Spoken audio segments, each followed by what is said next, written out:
de conjunto sobre la desigualdad económica y social. Lo que voy a transmitiros en los próximos minutos es simplemente una visión muy somera, sin meternos mucho en Honduras, para que sea ligerito, acerca de la desigualdad económica.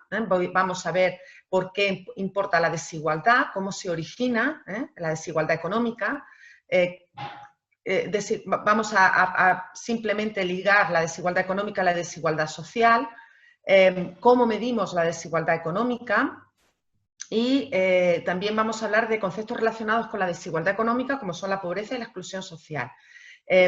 Para finalizar, vamos a dar una imagen global de la evolución de la desigualdad en el mundo, en Europa y en España. Vamos a ver algunos datos para ponerle cara al fenómeno y una entidad.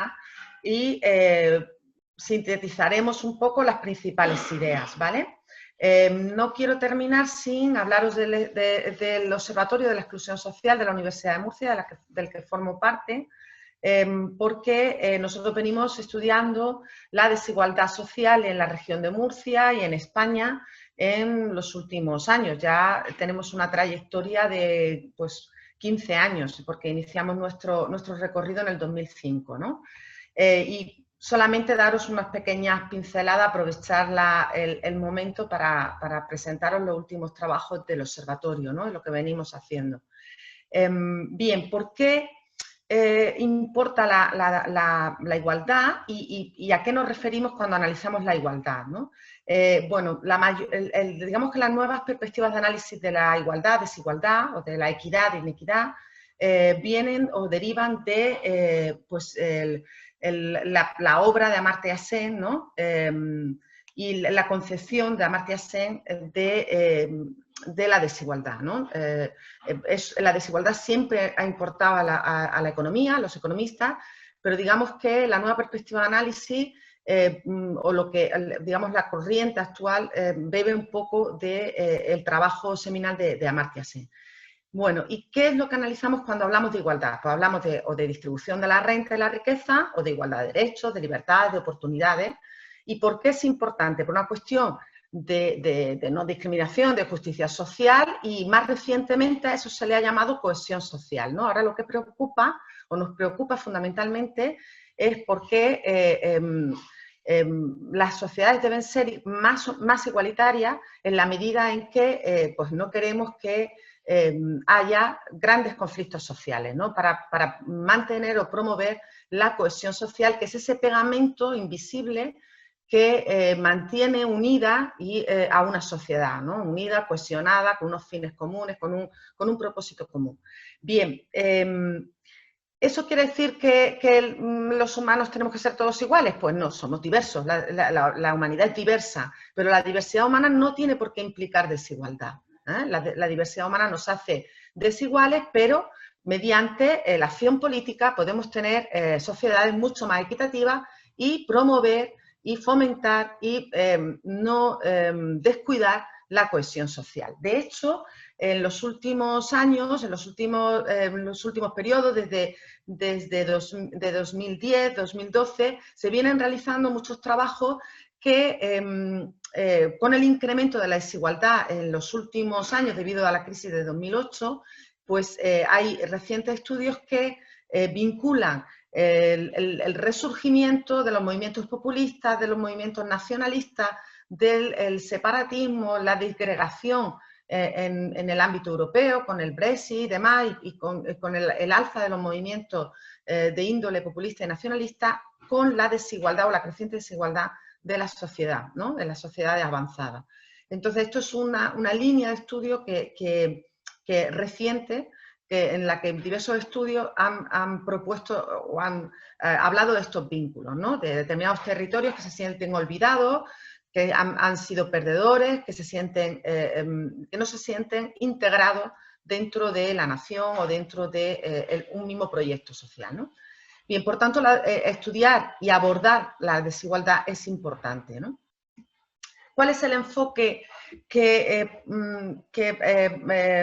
de Sen? ¿Cuál es el enfoque de Amartya Sen?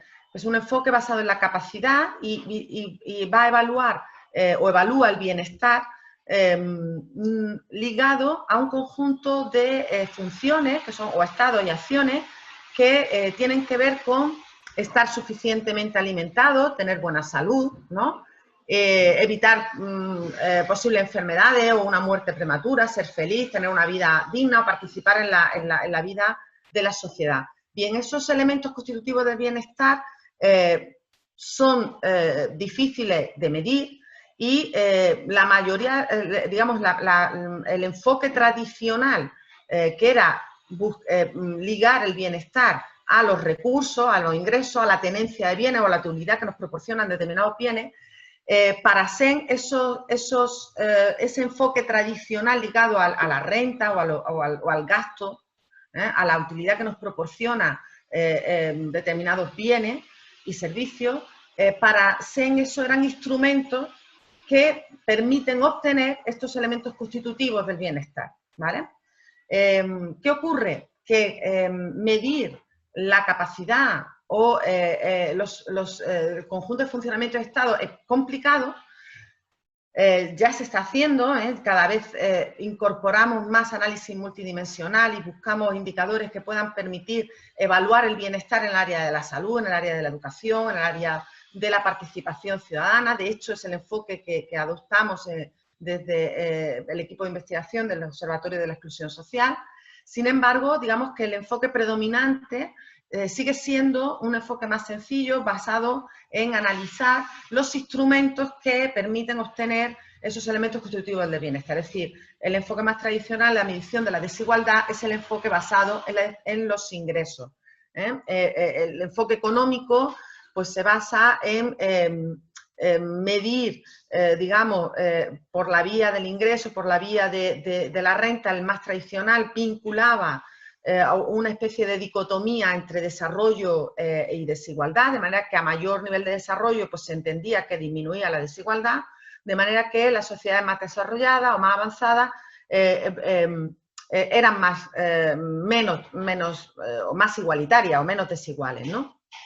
Y se enfatizaba el crecimiento económico para promover la desigualdad, la reducción de la desigualdad, ¿no? La equidad en las sociedades. Por lo tanto, se enfatizaba el crecimiento de la renta per cápita o del PIB per cápita, ¿no? Y esto estaba ligado un poco a la experiencia que venía sucediendo pues, de la década de los 60, de los 70 del siglo pasado. Es decir, durante el proceso de crecimiento, de desarrollo de las sociedades más avanzadas, de Europa Occidental después de la posguerra, de la sociedad estadounidense, el crecimiento de estas sociedades ricas y avanzadas vino acompañado de mayores niveles de bienestar y de reducción de las desigualdades sociales y del crecimiento de una clase media que se generalizó y que accedía a unos paquetes de bienestar ligados al disfrute de unos bienes de consumo, de unos estados de salud, avances en la esperanza de vida y acceso a la educación. De manera que este enfoque tradicional responde a la experiencia de la década de los 50, de los 60, de décadas anteriores, del proceso de industrialización, en el que el avance de las sociedades o el desarrollo de las sociedades venía acompañado de reducciones en la desigualdad y, por tanto, de sociedades más equitativas. Bien, ¿qué ocurre? Pues que hay una nueva perspectiva de análisis que se basa en la experiencia de las últimas crisis económicas, que ha cogido una gran relevancia, sobre todo en este siglo XXI, a partir de hace apenas 10, 20 años, y que empieza a resaltar, sobre todo también derivado también de la experiencia de los paquetes de austeridad y de los problemas, de las críticas surgidas en muchos países en desarrollo, ¿no? En relación con las crisis sufridas por estos países que han promovido pues una gran desigualdad en el seno de estas sociedades y pues que empieza a cristalizar un nuevo enfoque, a hablar de la desigualdad, a hablarse de la desigualdad como un freno al desarrollo. Se pone más énfasis en la equidad económica y, por tanto, se presta una mayor atención a la distribución de la renta. Esto siempre ha preocupado a los economistas. La distribución de la renta está en el origen de la preocupación económica. Ya Adam Smith, que es el padre de la economía, se preguntó por qué unas naciones eran ricas y otras eran pobres. O sea que el reparto de la renta y de la riqueza siempre ha preocupado a la economía, pero, insisto, el énfasis o la atención prestada a los costes de la desigualdad derivados de pérdidas de ingresos, de deterioro de capital humano, de una mayor conflictividad y una menor movilidad social, ¿no? Y comprometiendo incluso el propio proceso de crecimiento económico, es algo que está siendo objeto de debate más recientemente, ¿no? Y que se están resaltando esos aspectos, ¿no? Que habían sido claramente olvidados a finales del siglo pasado.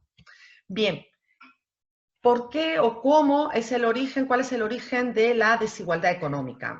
¿Cómo se origina la desigualdad económica?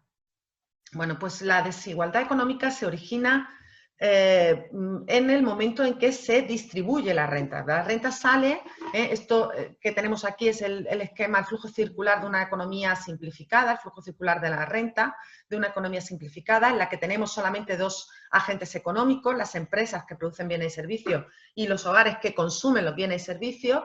Las empresas van a producir bienes y servicios que van a ofertar en el mercado de bienes, y esos bienes y servicios no pueden ser producidos sin que los hogares o los consumidores aporten los factores de producción, trabajo y capital necesarios para transformar las materias primas en otro bien y servicio final, ¿no?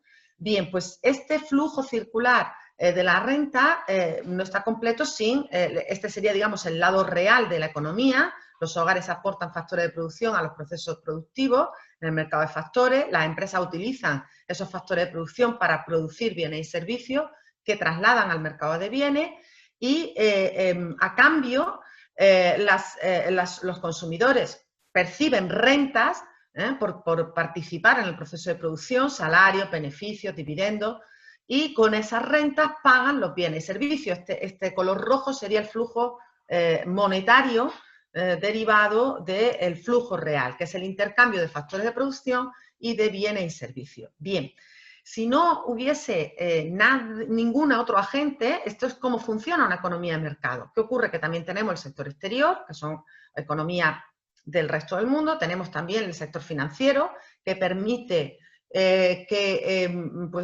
posponer las decisiones de consumo para un futuro, no toda.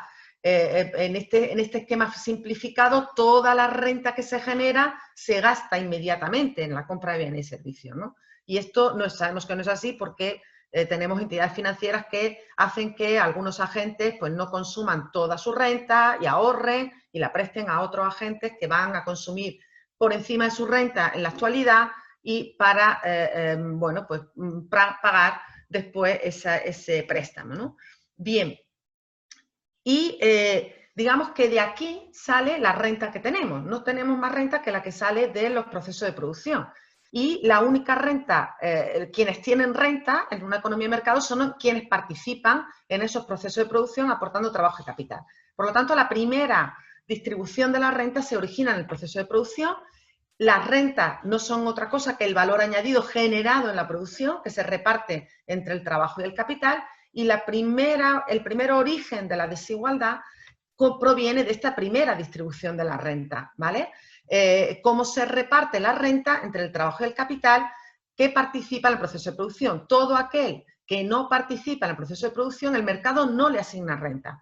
Ni los niños, ni los ancianos, ni los enfermos, ni aquellas personas que por lo que sea no pueden participar o no quieren participar en el proceso de producción, no tienen renta y por tanto pues, el mercado los ignora totalmente, ¿no? Bien, el primer origen, por tanto, de la desigualdad viene aquí, en cómo se reparte la renta entre el trabajo y el capital. ¿Y qué ha ocurrido en las últimas décadas? Pues que vemos cómo se va reduciendo la participación en la renta, en la distribución primaria de la renta del trabajo. Y este es un primer origen de esa desigualdad, ¿no? Creciente en los últimos años, cosa que no sucedía en décadas anteriores, ¿no? Desde finales de los 80 venimos observando un incremento de la desigualdad en el mundo y en parte eso viene acompañado de una creciente reducción en la participación del trabajo en las rentas primarias generadas, ¿vale?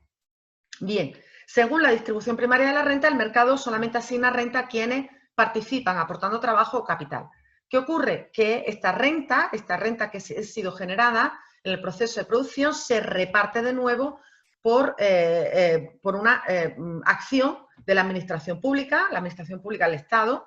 Su objetivo primordial es precisamente la redistribución de la renta, ¿no? De traer renta mediante impuestos, cotizaciones y demás de aquellos que han generado renta y la traslada a aquellos que no tienen renta, que no han generado o que no disponen de renta porque no han participado en el proceso de producción, mediante subvenciones, subsidios, pensiones, prestaciones de todo tipo, ¿vale? Entonces, la acción fundamental de la administración pública es la redistribución de la renta, es un elemento fundamental, ¿eh? Tenemos Estado, entre otras cosas, porque esa acción de redistributiva no la podemos, la tenemos que ejercer de forma colectiva.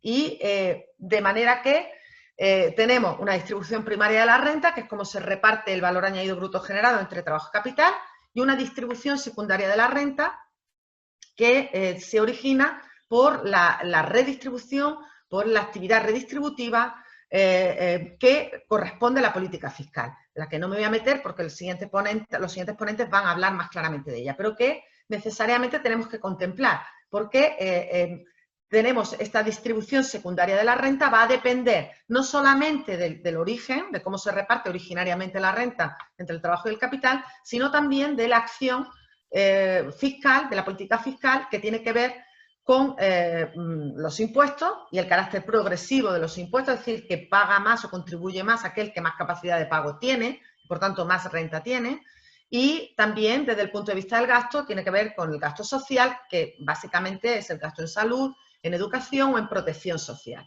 Protección social frente a la enfermedad, protección social frente a la vejez, son las pensiones de jubilación, son las pensiones por incapacidad, son las pensiones por desempleo, etcétera, ¿no? Por orfandad, etcétera. Esa es la protección social. Bien, por tanto, tenemos una distribución primaria de la renta, una distribución secundaria de la renta y distintas formas de medir la distribución de la renta. Tenemos tres aspectos fundamentales de medición de la distribución de la renta. Una distribución funcional o factorial, que es esta primera, la distribución primaria, cómo se reparte, estudiamos el reparto entre trabajo y capital en el proceso de producción, con datos de contabilidad nacional, es decir, cómo repartimos el Producto Interior Bruto que se ha generado en un país entre rentas que van al trabajo, son la remuneración de asalariados, o rentas que van al capital, que es el excedente empresarial, y las rentas mixtas brutas, es decir, las rentas que van a retribuir al trabajo y al capital conjunto.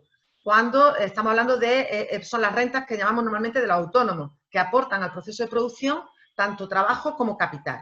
Bien, pues estas rentas mixtas brutas no las sabemos estimar, la contabilidad nacional no sabe cuántos son, de manera que sabemos las rentas que van a retribuir al trabajo y todo lo que no retribuye al trabajo retribuye al capital. Y lo calculamos un poco simplemente por diferencia. Bien, esa es la primera distribución funcional o factorial. También podría hacerse un estudio de la distribución sectorial de la renta, pero no es demasiado, es también frecuente a nivel económico, que sectores productivos aportan más a la generación de renta. Pero no lo he contemplado aquí para no desviarme. La distribución de la renta personal, que sale después de esta distribución secundaria de la renta, es decir, cuando ya sabemos cuál es la renta que perciben las personas vía prestaciones y cuántos impuestos han pagado, y estamos hablando de renta disponible de los hogares, una vez que pagan impuestos y una vez que reciben prestaciones, ¿de acuerdo? Ayudas, pensiones, becas, etcétera. Y estos datos para estudiar la distribución secundaria de la renta, para estudiar la distribución personal de la renta, nos basamos en datos de encuestas a hogares, por ejemplo, la encuesta de condiciones de vida, es una fuente de información primordial para el estudio de la distribución de la renta, y podemos también adoptar una perspectiva espacial o territorial de la distribución de la renta, cómo se distribuye tanto la renta desde el punto de vista contable, del Producto Interior Bruto per cápita, entre las regiones, o también cómo se reparte la renta personal en los distintos territorios, las distintas regiones, ¿vale? Es decir, podemos utilizar datos de contabilidad o de encuesta en ambos casos, ¿vale? Bien, añadimos ahora otra cuestión más, y es que las sociedades son diversas, que tenemos distintas características sociodemográficas, que las personas pues tenemos distintos sexos, distintas etnias, distinta nacionalidad, edad, pero también tenemos factores culturales, sociales y políticos que hacen diferente una región de otra, un espacio territorial de otro, una sociedad en su conjunto de otro, ¿no? Las personas tenemos distintos estatus socioeconómicos, distintos estados de salud, distinto nivel educativo. Todas estas diferencias son fuente de desigualdad social entre nosotros y hacen que accedamos o que tengamos distintas oportunidades tanto en el acceso a esta distribución primaria de la renta como a esta distribución secundaria de la renta. De manera que la desigualdad social genera desigualdad económica, pero a su vez la desigualdad económica promueve desigualdad social. De manera que esto es una especie de círculo vicioso en el cual la desigualdad económica genera desigualdad social, la desigualdad social a su vez genera desigualdad económica, puesto que ni las mujeres, ni los distintos grupos etarios, ni los distintos grupos étnicos, ni los distintos niveles de salud o educativos acceden a el reparto de la renta de forma igualitaria, ¿no? Sino que se generan grandes desigualdades derivadas de la propia desigualdad social, que a su vez la propia desigualdad económica, ese mal acceso, va agudizando esas desigualdades sociales, ¿vale? Bien, ¿qué ha pasado en los últimos años o en las últimas décadas para que esta desigualdad económica vaya creciendo? ¿Qué es lo que vemos en el mundo en los últimos años? Lo vamos a ver ahora con datos y con cifras. Pues hay factores globales que tienen que ver con factores mundiales que tienen que ver con la globalización, con la deslocalización productiva, con la digitalización económica, con el proceso de automatización de los procesos de producción y, por tanto, la sustitución de trabajo. Y aunque hay también procesos de creación de nuevos trabajos, esto está generando importantes brechas tecnológicas, importantes brechas en el acceso al empleo y importante polarización del empleo. Tiene que ver con la desregulación y la liberalización de los mercados, que es una tendencia reciente en las últimas décadas, desde 1980, y cuya principal consecuencia es la precariedad del mercado de trabajo y la inestabilidad laboral y los bajos salarios. Y eso ha creado un importante, digamos, foco o alimento de la desigualdad, ¿no? Y luego tenemos factores específicos de cada país, ¿no? La evolución, la estabilidad económica de cada país, las políticas nacionales, si tienen un carácter más redistributivo, integrador, y, por supuesto, las dotaciones de capital humano, tecnológico y social de cada país, ¿no?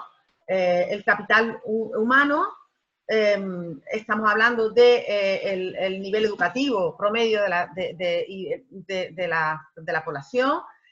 Cuando hablamos de capital tecnológico, estamos hablando también del proceso de digitalización, cómo ese proceso de digitalización se está produciendo, que es imparable.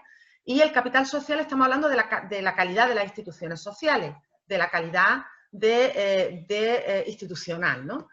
Y esto provoca también diversas brechas sociales y territoriales a través del grado de la participación económica y social que van a tener los distintos grupos y los distintos territorios, ¿vale?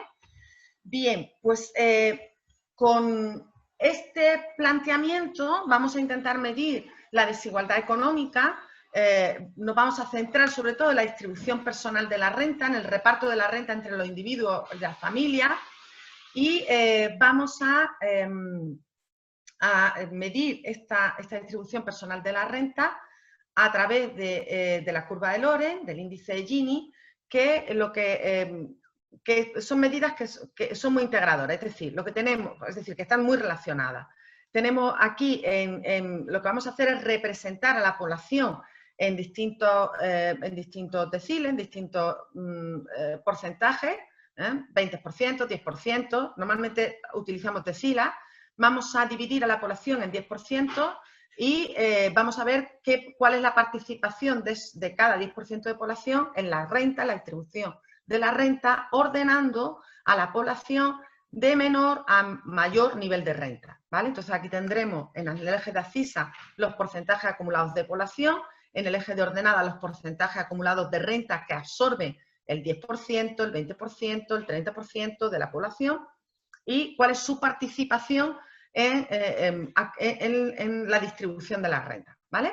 aquí tendríamos esta línea, esta recta, sería lo que llamamos la recta de equidistribución, porque cuando aquí tenemos el 100% de la población y el 100% de la renta, esta línea, esta recta de equidistribución, que es la bisectriz de este cuadrante de lado 100%, pues nos da una perfecta igualdad de la distribución de la renta. Aquí, cualquier punto de esta recta de equidistribución tiene el mismo, la misma valor de abscisas que de ordenada. El 20% de la población se quedaría el 20% de la renta, el 50% de la población participaría en el 50% de la renta, etcétera, ¿vale? La distribución de la renta no va a ser, sería prácticamente imposible estar situado en esta recta de equidistribución, estaríamos en una curva representando los porcentajes acumulados de población, los porcentajes acumulados de renta de cada país, tendríamos lo que llamamos la curva de Lorenz, ¿vale? Y el área que queda entre la curva de Lorenz y la recta de equidistribución es el indicador más usado en la medición de la desigualdad de renta, que es el índice de Gini. Ese índice de Gini, ahora veremos, toma unos determinados valores, pero nos permite analizar el grado de desigualdad en la distribución de la renta. Espero que se haya entendido porque no he querido tampoco detenerme demasiado más. Hay otro indicador muy usual, le llamamos la ratio Kuznets, que consiste en dividir el porcentaje de ingresos que se queda el percentil más rico, el 10% más rico, sobre el porcentaje de ingresos que se queda, por ejemplo, el 10% más pobre, o el 20% más rico sobre el 20% más pobre, que es lo que en la Unión Europea se llama ratio está mal expresado, debería ser S20, S80, debería poner S20, S80, pone S80, S20, es un error, debería estar S20, S80, ¿vale? Porque dividimos el porcentaje o la participación en el ingreso del 20% más rico sobre la participación en el ingreso del 20% más pobre, que es el percentil 80, ¿vale? No, perdón, está bien, me estoy confundiendo. El percentil 80 es el más rico, porque estamos ordenando de menos a más, ¿vale? Está bien, es 80, es 20, ¿de acuerdo? Percentil más rico sobre el percentil más pobre, ¿de acuerdo? Bien, el índice de Gini toma valores entre 0 y 1, ¿de acuerdo? El valor 0 significaría que el área entre la curva de Lorenz y en la recta de distribución no existe, por tanto el Gini es 0, es la perfecta igualdad. La máxima desigualdad, el valor del área entre la curva de Lorenz y la recta de equidistribución sería 1, porque sería el área de este triángulo, ¿de acuerdo? Por tanto, el índice de Gini oscila, oscila entre valores que están entre 0 y 1 o entre 0 y 100 si multiplicamos por 100, ¿de acuerdo? Este gráfico tan sencillito lo hemos tomado del Fondo Monetario Internacional, que tiene una página de introducción a la desigualdad. El Fondo Monetario Internacional se ha pasado prácticamente los 50, 60 años de su existencia, más ya, ¿no? 75 años están cumpliendo ahora. Pues básicamente ignorando los problemas de desigualdad, y en las últimas décadas pues no ha tenido más remedio que rendirse a la evidencia de ver que la desigualdad en el mundo es creciente. Los últimos estudios confirman una situación preocupante en los niveles de desigualdad en la mayoría de los países del mundo, y pues está publicando diversos trabajos sobre desigualdad económica, ¿no? Y está preocupado por los niveles alcanzados por la desigualdad económica en el mundo y los problemas o los lastres que puede suponer al crecimiento económico, que es su máxima preocupación, ha sido hasta ahora, ¿no? Bien, pues utilizaremos a lo largo de la presentación algunos gráficos en inglés, porque proceden de instituciones internacionales que pues, son sencillitos de interpretar y por tanto los he tomado directamente, ¿vale?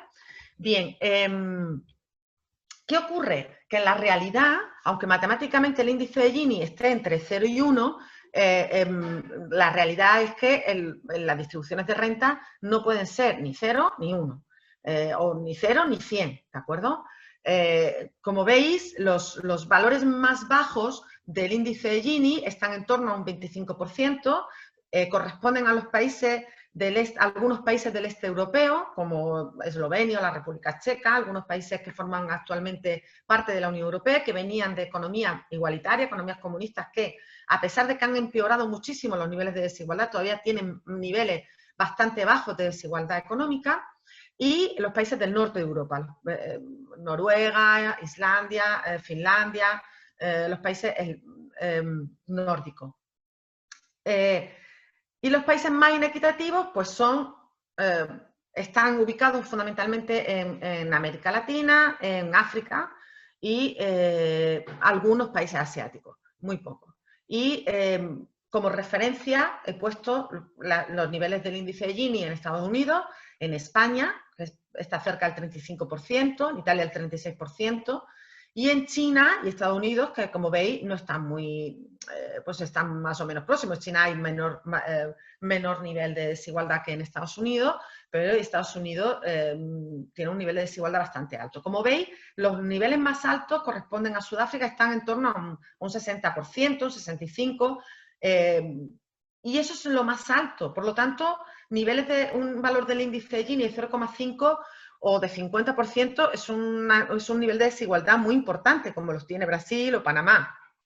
Un índice de Gini del 40% como el de Estados Unidos, o los niveles de los 35 o del 38% que tiene España, son niveles de desigualdad muy altos.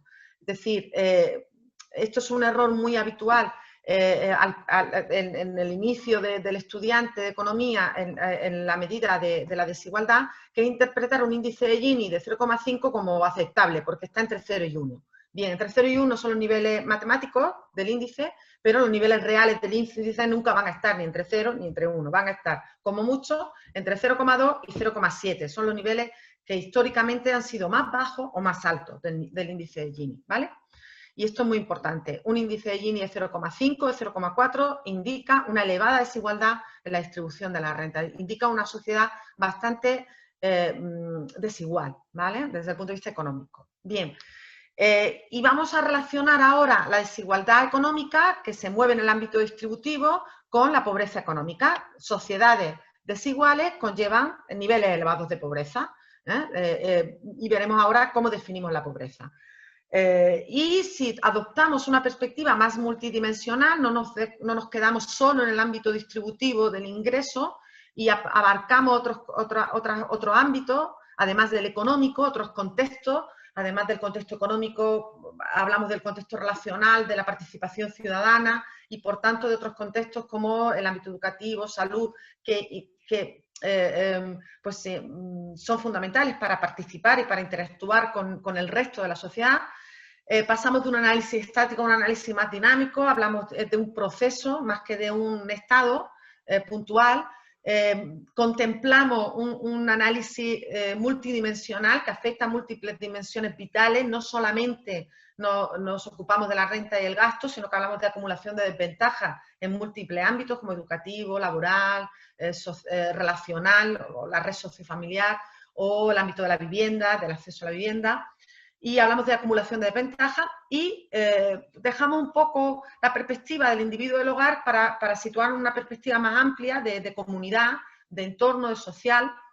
Y entonces estamos hablando de exclusión social, ¿no? Cuando hablamos de una perspectiva un poco más amplia al ámbito distributivo, ¿no? ¿Cómo medimos la pobreza? Pues la pobreza la medimos a través de la distribución de la renta y nos fijamos en la cola inferior de la distribución, ¿de acuerdo? Del 20%, el 10% más pobre, ¿no? Tenemos que definir un umbral para saber quién es pobre en una sociedad. En esta distribución de la renta, quién es pobre, ¿no? Y quién no lo es. Ahora hablaremos de esas líneas.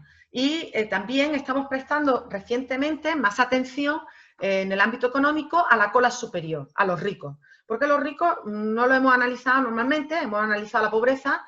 La pobreza es un análisis tradicional en el ámbito económico, pero qué parte de la distribución se queda a los ricos y cómo es la distribución de la renta en la cola superior entre los ricos, pues algo que se le está prestando especial atención en las últimas décadas también, a raíz del crecimiento de la desigualdad y a raíz sobre todo del trabajo del historiador económico Piketty, francés, que hizo una obra hablando precisamente de cómo la acumulación de riqueza genera más riqueza, ¿no? Y cómo se transmite la mayor parte de la riqueza, se trata de riqueza heredada, ¿no?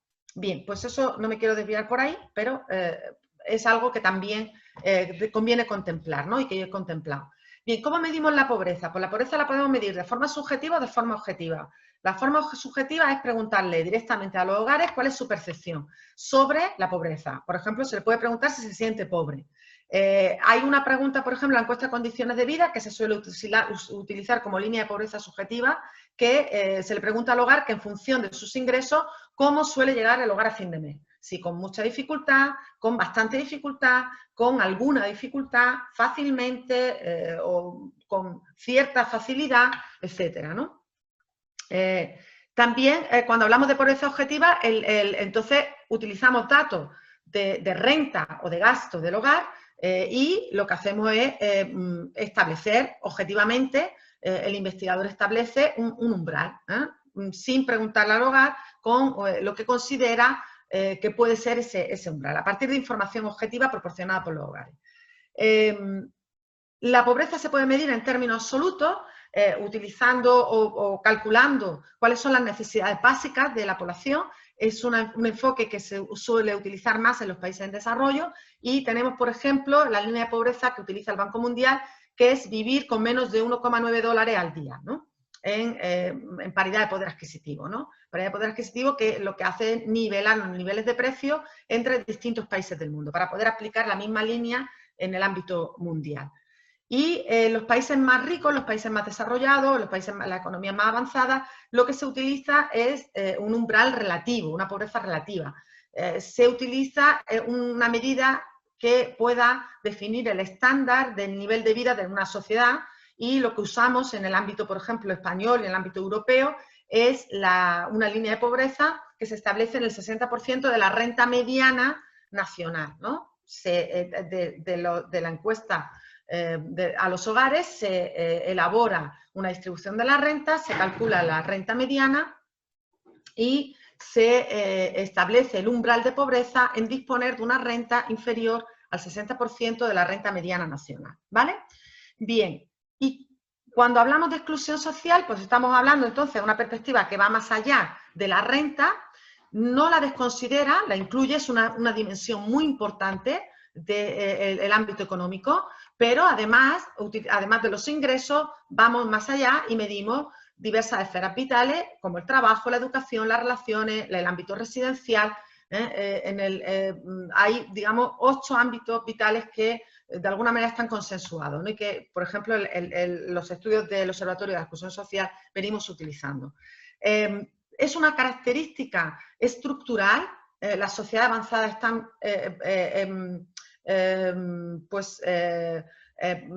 viviendo procesos de exclusión social y es un fenómeno que se observa en distintas sociedades avanzadas y se trata de un proceso por el cual las personas van pasando por distintos espacios sociales que pueden ser de integración, de vulnerabilidad o de exclusión. ¿Bien? Aquí tenemos pues como esa acumulación de dificultades en el ámbito de la salud, en el ámbito del empleo, en el ámbito económico o en el ámbito de la vivienda puede ocasionar problemas de privación múltiple, acumulación de desventajas que dan lugar a la exclusión social, que al final lo que se traduce es una limitación de la participación y una limitación en la participación social de los individuos, incluso mayor asentismo electoral, sus intereses no se tienen en cuenta puesto que no participa, se siente fuera de la sociedad. Bien, y cómo pues podemos dividir el espacio de la exclusión entre vulnerabilidad y exclusión y combinando, digamos, la precariedad económica con las situaciones de pobreza más severas. Bien, la medición en el ámbito de la Unión Europea de la exclusión social la hacemos a través de la tasa AROPE, que es la medida del riesgo de exclusión social en la Unión Europea, que utiliza 3 indicadores: tasa de pobreza, privación material severa, que es no disponer de determinados ítems de consumo básico, como pues, comer una comida de carne o pollo una semana al día, o tener dificultades para llegar a fin de mes, o tener problemas con el aplazamiento de pagos, ¿no? y la baja intensidad del trabajo del hogar, que es cuando el hogar tiene, los miembros activos del hogar pues participan menos del 20% de lo que podrían participar en el mercado laboral, en una jornada laboral de trabajo a tiempo completo, ¿vale? Bien, vamos a ver estos datos porque voy un poco a pegadilla de tiempo, ya me estoy consumiendo demasiado el tiempo, así que vamos a ser un poco más rápido. Vamos, como tenéis la presentación, no me voy a pegar mucho en los datos porque la podéis ver tranquilamente. Este es nuestro mapa del mundo de referencia, es el mapa de superficie. Os voy a presentar cómo es el mundo a través de determinadas variables, cómo se dimensiona el mundo a través de determinadas variables. Esto sale de una página web que se llama worldmapper.org, es una página de un grupo de investigadores de la Universidad de Oxford y es muy divertido, quiero decir, es muy curioso porque redimensiona el mundo según la variable que introducimos y hay varias variables disponibles. ¿Vale? Si disponemos la población, pues vemos cómo el mundo se acrecienta por el lado de Asia y África, y Europa también se sobredimensiona. Cuando metemos el Producto Interior Bruto, entonces el hemisferio norte, ¿no? Europa, América y China, India se sobredimensiona y adelgaza enormemente África. Cuando metemos la pobreza absoluta, básicamente nos aparece África y India y Asia del Sur, Asia Meridional. Cuando metemos los multimillonarios, a las personas multimillonarias, entonces se nos acrecienta enormemente América del Norte y Europa, y también Rusia, se sobredimensiona. Y China e India, que también tiene importantes multimillonarios. Y por último, me ha parecido curioso, también como prueba de desigualdad, el mundo a través de los tweets de Donald Trump. Para Donald Trump solamente hay muy pocos países en el mundo que son los que vemos ahí. Y el resto pues no ha sido mencionado, no existe, ¿no? Bien, aquí tenemos datos para ver cómo son los distintos países del mundo, según la clasificación del Banco Mundial, que clasifica a los países según el nivel de ingreso, en alto, medio o bajo, y como vemos, la distribución de la población y la distribución de la renta, del Producto Nacional Bruto o del Ingreso Nacional Bruto es muy dispar. El 15%, el 16% de la población vive en países de ingreso alto y se queda con prácticamente los 2/3 del Producto Interior Bruto, de manera que obtiene una renta promedio de $44.000 por habitante, mientras que el promedio mundial es de $11.297, ¿no? Y los países de ingreso más bajos, que tienen menos de $1.000 al año de renta per cápita, pues el promedio de este grupo es de $800, ni siquiera llega a los 1.000, ¿vale? Esto implica que hay importantes niveles de desigualdad en la renta per cápita. Esa renta per cápita es un promedio, no nos dice nada de cómo se distribuye la renta a nivel interno dentro de la población. Lo que vemos es cómo después de una importante década, de importantes años en los que ha habido descenso en los niveles de desigualdad a partir de la década de los 80 en muchos países del mundo desarrollado, en España, en Estados Unidos, en Alemania, en Francia, los niveles de desigualdad han crecido de forma importante. Aquí tenemos el índice de Gini de 2002 y el índice de Gini de 2015 y todos los países que están por encima de esta bisectriz indican que han empeorado los niveles de desigualdad, mientras que los que están en el sur han reducido los niveles de desigualdad durante ese periodo de 2000 a 2015 y pues vemos cómo pues hay países como China, España está por aquí, lo tenemos por aquí, Estados Unidos. El tamaño del círculo corresponde al tamaño económico del país, ¿vale? Donde ha habido mejoras en los niveles de desigualdad en algunos países en desarrollo, pero muchos países en desarrollo como China o incluso otros como Etiopía o Camerún, en algunos africanos han aumentado los niveles de desigualdad.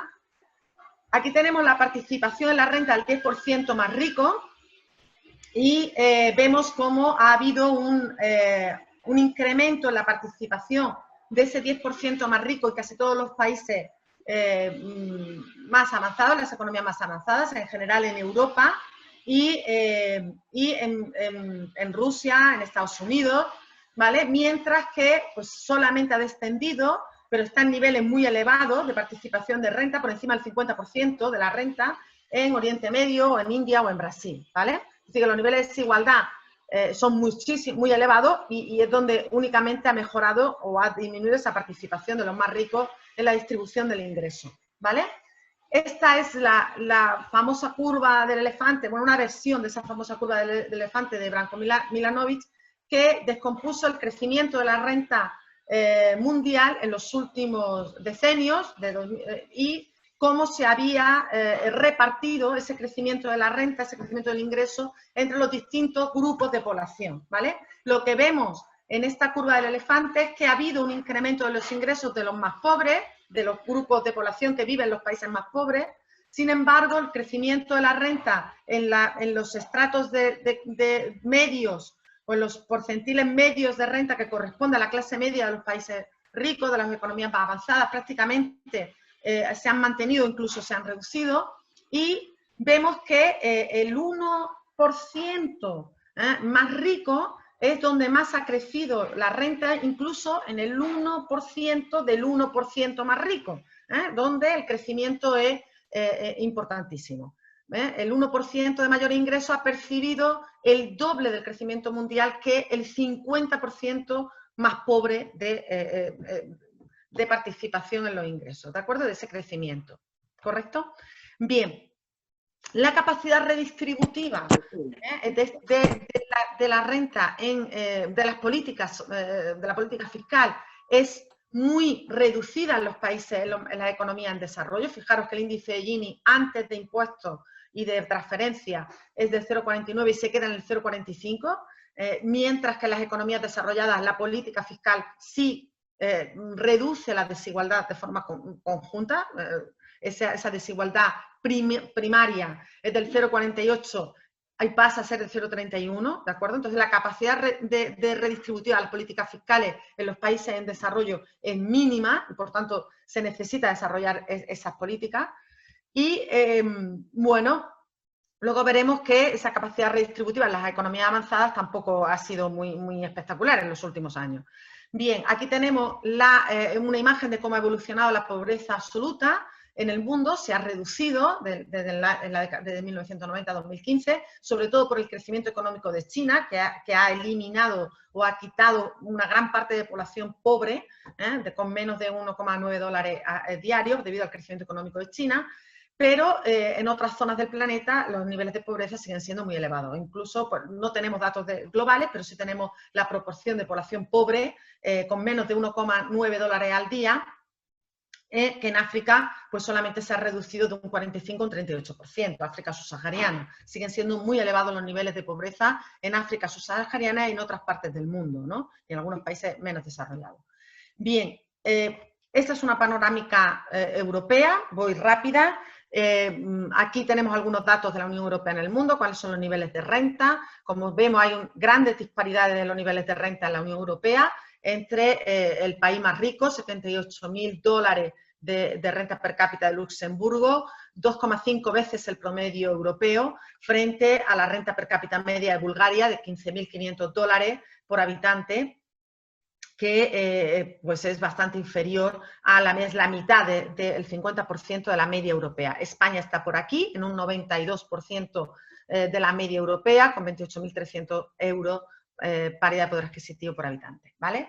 Lo que vemos es cómo la ratio S20, S80, la ratio, aquí está al revés, S80, S20, bueno, de la distribución de la renta. Hay una reducción, como veis hay un aumento de esa ratio en algunos países. En Eslovaquia, por ejemplo, está en torno al 3%, pero si vemos en España o en Rumanía ha pasado del 5, se ha incrementado por debajo del 5 a un poco más del 5, en Rumanía está en torno al 7%, 7 veces, es decir, el ingreso del 20% más rico multiplica por el ingreso, la participación en la renta del 20% más rico multiplica por 7 veces la participación del 20% más pobre. En España está en torno a 5 veces, los ricos participan en la renta 5 veces más que los más pobres, ¿de acuerdo? Eso es como lo leemos. Y aquí vemos también cómo ha aumentado por distintas regiones en Europa la participación en la renta del 10% más rico, que ha pasado pues, de estar en torno al 25% a estar en torno a acercarse más al 30%. La desigualdad y la pobreza en Europa, vemos como los colores rojos han aumentado o sea, tenemos colores, esta es la participación del ingreso del 10% más rico, es bastante elevada en Polonia y en algunos países del centro de Europa, y estos son los niveles de pobreza que son elevados también en muchos países del este de Europa y en Italia, por ejemplo, ¿no? Y en Portugal y en España también. Veremos ahora los datos españoles. Aquí tenemos el porcentaje de trabajadores pobres, es decir, el trabajo no supone una protección frente a la pobreza, hay un aumento del porcentaje de personas que trabajando son pobres y que ha pasado en España del 11 al 13% y que aumenta en el promedio de la Unión Europea del 8,6 al 9,4%. Esta es la tasa de riesgo de pobreza. Había un objetivo previsto para 2020 que era reducir en 20 millones las personas en riesgo de pobreza o exclusión social en la Unión Europea. Como veis, solamente se han reducido en 6 millones de forma global. En España, por el contrario, han aumentado en 1,2 millones, que era precisamente, se había marcado un objetivo de reducir entre 1,4 y 1,5 millones las personas en riesgo de pobreza, y al final de la década de 2010, estamos de 2008 a 2018, hemos incrementado en 1,2 millones de personas, las personas en riesgo de pobreza o exclusión social. Vemos aquí la capacidad redistributiva de la política fiscal, por lo que tenemos aquí son los ingresos que percibe el 10% más rico antes de impuestos y después de impuestos, ¿vale? Y entonces, pues bueno, vemos que hay una pérdida de un 20%, que esa capacidad redistributiva es mayor en Europa Occidental y menor en los países de Europa del Este, y que en la Europa del Sur y en la Europa del Norte pues no estamos más o menos parecidos en lo que es la fiscalidad de las rentas más altas, ¿no? La evolución de la desigualdad en España, pues como veis, ha sido creciente en los últimos años. Desde 2014 pues ha ido mejorando, pero con los datos de la pandemia pues se va a disparar de nuevo. La tasa de pobreza ha crecido, está en torno al 20%, se sitúa en torno al 20% ya bastantes décadas, no solamente en los últimos, lo que llevamos del siglo XX, sino también la década de los 90 estaba en torno, incluso en pleno proceso de crecimiento económico, de intenso crecimiento económico de los 90, la tasa de pobreza no se redució, estuvo en torno al 20%. Si vemos por sexos, la tasa de pobreza según sexo, está próxima, pero hay una diferencia en los periodos. En el último periodo recesivo de 2008 a 2014-15, la tasa de pobreza masculina superó a las femeninas, pero vuelta otra vez a una cierta recuperación económica en los últimos años, las tasas masculinas vuelven a ser inferiores a las femeninas. Y esto es por nacionalidad, vemos las tasas de pobreza, un 50% de la población extranjera de origen no comunitario en España es pobre. También las tasas de pobreza son muy elevadas para los grupos de población más jóvenes, para los menores de edad, para los menores de 16 años y para la población joven de 16 a 29 años, muy por encima del promedio nacional, está en torno cerca del 30% y cerca más del 25%. Y también aquí vemos la evolución de la tasa en riesgo de pobreza, exclusión social y sus componentes. Vemos la elevación de todo durante el periodo de crisis de 2008 a 2014, que se eleva fundamentalmente la población que vive en hogares con baja intensidad laboral, baja intensidad laboral. Y aquí tenemos también el diferente riesgo de pobreza o exclusión social derivado de los niveles educativos, que es mucho más bajo para aquellas personas que tienen educación superior frente al total, pues esto es para la población de 16 años o más, y el riesgo de pobreza según la tipología del hogar, que también es muy elevado para los hogares monoparentales, son personas solas con hijos, y para los hogares que en general tienen niños, puesto que la pobreza infantil, como hemos visto antes, es muy importante. Este es el riesgo de pobreza o exclusión social por comunidades autónomas, que es bastante dispar. La diferencia entre las tasas de pobreza de Navarra, que es el menor valor, y la de, por ejemplo, Ceuta, que está en torno al 46%, son diferencias muy importantes. Y a modo de síntesis, pues recordar que los datos para analizar la desigualdad son escasos, que hay que mejorar las estadísticas de ingreso y de riqueza. No hay buenas estadísticas, o las tenemos más en el mundo desarrollado, en los países más ricos, pero en el mundo en desarrollo es muy difícil hacer buenos estudios de distribución de la renta. Hay problemas de transparencia en este tema. La desigualdad económica se ha incrementado en todo el mundo desde la década de los 80. Recordemos que ha caído la participación en los ingresos de la clase media, que ha aumentado la participación de los ingresos del 1% más rico, que hay un incremento de la desigualdad dentro de los países de forma importante en casi todo el mundo, que hay una reducción de la pobreza en términos absolutos debido al crecimiento fundamental de China, al crecimiento económico de China, pero que en otros puntos del planeta, por ejemplo en África subsahariana, los niveles de pobreza siguen siendo muy elevados, que hay un riesgo de pobreza muy elevado en España, de los más elevados de la Unión Europea, y que además hay grandes desigualdades por cuestiones entre grupos, grandes desigualdades en el riesgo de pobreza o exclusión social entre distintos grupos de población y entre distintos territorios, ¿no? Y que, se evidencia un retroceso en la participación de la renta del trabajo en la distribución primaria, derivado de los procesos de globalización y de digitalización de la economía, que eso implica un debilitamiento del trabajo como mecanismo de integración social, debido a la inestabilidad, a la irregularidad de los ingresos, a los bajos salarios, a la informalidad, incluso a la inactividad, ¿no? A la imposibilidad de participar en el mercado de trabajo.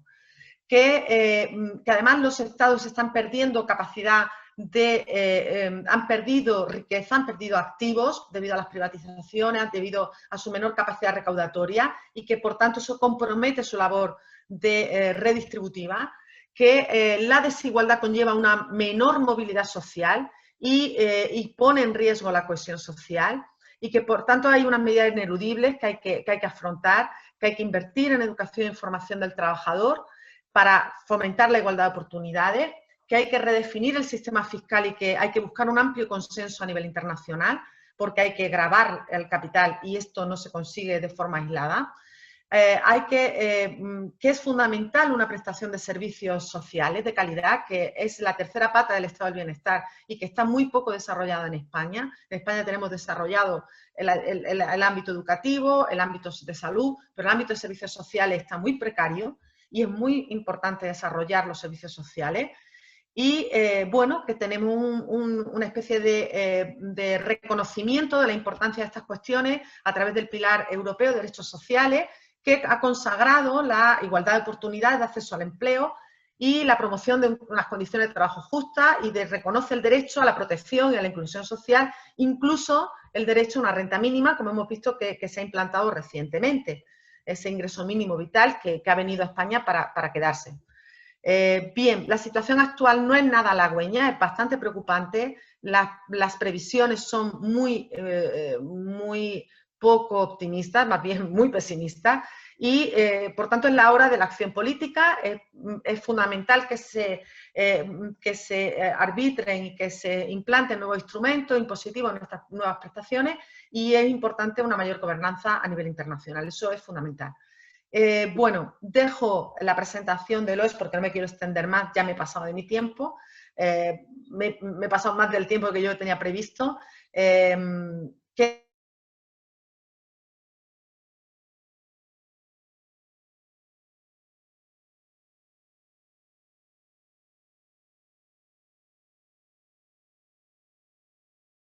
Los últimos trabajos hemos hecho con otros equipos de investigación de otras universidades trascendiendo un poco el ámbito de Murcia, sobre las políticas autonómicas y la desigualdad a nivel territorial en España. Aquí hay algunos resultados de esos estudios que no voy a detallar, algunas propuestas. Y muchísimas gracias por vuestra paciencia y por soportar los ruidos, que creo que ha habido algunos durante la grabación. Lo siento mucho porque la vida en casa nos separa, aunque nosotros estemos trabajando. Gracias. Muchísimas gracias, Olga. Súper claro y súper completo. La verdad es que cuando ves determinados datos asusta un montón. Quiero decir, y creo que estas ponencias están muy bien porque al final, también como coordinadora, nuestra función es mostrar las causas de los problemas, cómo pueden originarse y cómo no, y cuál es la situación real. Entonces, me ha parecido súper interesante la herramienta de los mapas. Claro, cuando ves cómo crecen determinadas zonas del mundo con determinadas variables, dices, pero qué barbaridad. Sí, es impresionante. Está muy bien. Es una herramienta que nosotros usamos en las clases porque es muy visual y además te puedes meter y tiene distintas variables desde el punto de vista económico, desde el punto de vista ambiental. Hay de todo tipo de variables, ¿no? Y es muy curioso ver el mundo bajo distintas ópticas, ¿no? Desde el punto de vista del acceso a la educación, hay pobreza en educación, pobreza multidimensional en salud. Hay muchos indicadores y está muy gracioso. Me hubiera gustado haberme detenido más en esa parte, que quizá es menos áspera, menos árida, pero pues la verdad es que me he entretenido demasiado en la primera parte. Cuando uno quiere, yo creo que es necesario conocer la situación, es fundamental conocer la situación antes de actuar. Si no tiene un conocimiento de la realidad no puede adoptar medidas. Entonces hay que ser muy consciente de cómo es la realidad para intentar cambiarla, ¿no? Si queremos cambiar la realidad tenemos que conocerla y tenemos que ser conscientes a qué nos enfrentamos. Los niveles de desigualdad en el mundo son muy abultados. Es muy impactante ver la dimensión, o sea, la renta promedio, y estamos hablando de un promedio de renta per cápita en los países más ricos, es 55 veces la del promedio de los países de ingresos más bajos. 55 veces, es una cosa bestial, ¿no?